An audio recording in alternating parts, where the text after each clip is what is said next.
سورہ زخرف کی آیت نمبر 46، سورہ زخرف کا 5واں رکوع اور 25ویں پارے کا 11واں رکوع۔ اللہ رب العالمین نے ارشاد فرمایا وَلَقَدْ أَرْسَلْنَا مُوسَىٰ بِآيَاتِنَا إِلَىٰ فِرْعَوْنَ وَمَلَئِهِ، اور بے شک ہم نے موسیٰ کو اپنی نشانیوں کے ساتھ فرعون اور اس کے سرداروں کی طرف بھیجا۔ فقال، تو موسیٰ نے فرمایا انی رسول رب العالمین، بے شک میں اس کا رسول ہوں جو سارے جہاں کا مالک ہے۔ فلما جاءہم بآیاتنا، پھر جب وہ ان کے پاس ہماری نشانیاں لائے، ایسی نشانیاں جو موسیٰ علیہ السلام کی رسالت پر دلالت کرتی تھیں اور یہ ثابت کرتی تھیں کہ موسیٰ علیہ السلام اللہ کے سچے رسول ہیں، اذا ہم منہا یضحکون، جبھی وہ ان پر ہنسنے لگے اور ان نشانیوں کو جادو بتانے لگے۔ وما نریہم من آیت الا ہی اکبر من اختہا، اور ہم انہیں جو نشانی دکھاتے وہ پہلے سے بڑی ہوتی، یعنی ہر ایک نشانی اپنی خصوصیت میں دوسری سے بڑی چڑھی تھی۔ مراد یہ ہے کہ ایک سے ایک اعلیٰ نشانی تھی، لیکن وہ ایمان نہ لائے۔ وَأَخَذْنَاهُمْ بِالْعَذَابِ لَعَلَّهُمْ يَرْجِعُونَ، اور ہم نے انہیں مصیبت میں گرفتار کیا کہ وہ باز آئیں اور توبہ کریں، کفر سے ایمان کی طرف وہ آ جائیں۔ یہ عذاب قحط سالی اور طوفان، ٹڈی وغیرہ سے کیے گئے۔ یہ سب حضرت موسیٰ علی نبینا وعلیہ الصلاۃ والسلام کی نشانیاں تھیں جو ان کی نبوت پر دلالت کرتی تھیں، اور ان میں ایک سے ایک بلند و بالا نشانی تھی۔ وقالوا، اور وہ بولے، یعنی عذاب دے کر موسیٰ علیہ السلام سے وہ کافر کہنے لگے یا ایھا الساحر ادع لنا ربک بما عہد عندک، کہ اے جادوگر ہمارے لیے اپنے رب سے دعا کر اس عہد کے سبب جو اس کا تیرے پاس ہے۔ یہ جو انہوں نے حضرت موسیٰ علیہ السلام کو کہا یا ایھا الساحر، اے جادوگر، تو تفسیر خزائن العرفان میں لکھا کہ یہ کلمہ ان کے عرف اور محاورے میں بہت تعظیم، تکریم اور عزت کا تھا۔ وہ عالم، ماہر اور حاذق کامل کو جادوگر کہا کرتے تھے۔ اس کا سبب یہ تھا کہ ان کی نظر میں جادو کی بہت عظمت تھی اور وہ اس کو صفت مدح سمجھتے تھے، یعنی کسی کو جادوگر کہہ دیا جائے تو وہ بہت خوش ہو جاتا تھا۔ اس لیے انہوں نے حضرت موسیٰ علیہ السلام کو بوقت التجا اس کلمے سے ندا کی اور کہا اے جادوگر ہمارے لیے اپنے رب سے دعا کر اس عہد کے سبب جو اس کا تیرے پاس ہے۔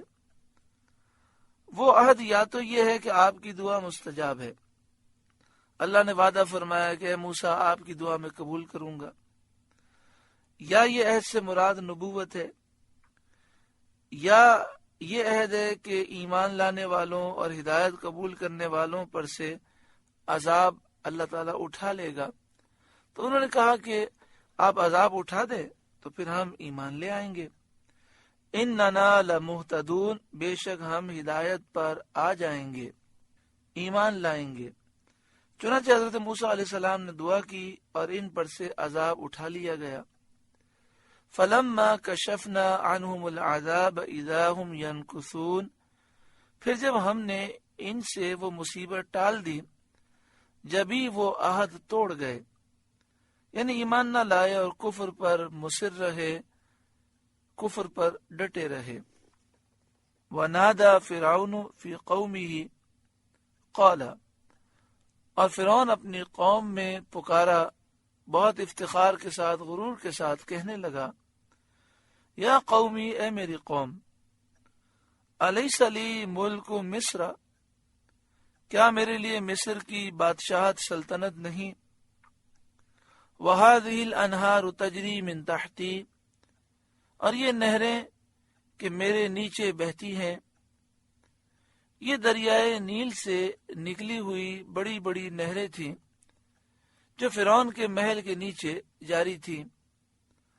افلا تبصرون، تو کیا تم دیکھتے نہیں، یعنی کیا تم میری عظمت، قوت، طاقت، شان کو دیکھتے نہیں؟ اللہ تعالیٰ کی عجیب شان ہے. خلیفہ ہارون رشید نے جب یہ آیت پڑھی اور مصر کی حکومت پر فرعون کا غرور دیکھا تو خلیفہ ہارون رشید کو پوری اسلامی سلطنت پر حکومت حاصل تھی اور ملک مصر آپ کی حکومت کا ایک صوبہ تھا. 3 بر اعظموں میں آپ کی حکومت پھیلی ہوئی تھی. جب آپ نے یہ آیت کریمہ پڑھی اور آپ نے دیکھا فرعون مصر کی حکومت پر اتنا غرور کرتا ہے تو آپ نے کہا میں وہ مصر اپنے ادنا غلام کو دے دوں گا. چنانچہ انہوں نے مصر خصیب کو دے دیا جو ان کا غلام تھا اور وضو کرانے کی خدمت پر مامور تھا. امان خیر من ھذا الذی ھو مہین، یا میں بہتر ہوں اس سے کہ ذلیل ہے، یعنی کیا تمہارے نزدیک ثابت ہو گیا اور تم نے سمجھ لیا کہ میں بہتر ہوں؟ فرعون نے کہا. اور اس بے ایمان متکبر نے حضرت موسیٰ علیہ السلام کی شان میں بیعت بھی کی اور آپ کو ہوا مہین کہا. اعلی حضرت امام اہل سنت نے اس کا ترجمہ جو کیا آپ کے سامنے پیش کیا ہم نے. امانا خیر من ھذا الذی ھو مہین، اس نے کہا یا میں بہتر ہوں اس سے کہ ذلیل ہے. ولا یکاد یبین، اور بات صاف کرتا معلوم نہیں ہوتا،